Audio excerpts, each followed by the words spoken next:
ஃபெஞ்சல் புயல் கனமழை காரணமாக திருவண்ணாமலையில் பெய்த கனமழையால் டிசம்பர் 1 மலையடிவார பகுதியில் நிலச்சரிவு ஏற்பட்டது. இதில் வுசி நகரில் ராஜ்குமார் மீனா தம்பதி வீட்டின் மீது பாறை விழுந்ததில் அந்த வீடு மண்ணில் புதையுண்டது.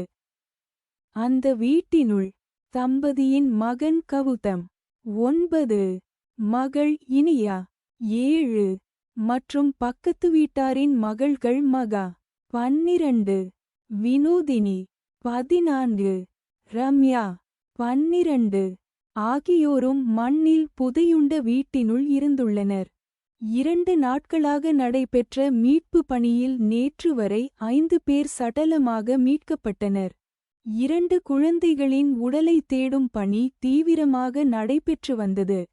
இவர்களை தேடும் பணியில் மாநில மீட்பு படையினர் மற்றும் தேசிய மீட்பு படையினர் மீட்பு பணியில் ஈடுபட்டு வந்தனர். இன்றும் தொடர்ந்த மீட்பு பணியில் முதலில் 6வது உடலும் மீட்கப்பட்ட நிலையில் தற்போது 7வது உடலும் கைப்பற்றப்பட்டது என தகவல் வெளியாகியுள்ளது.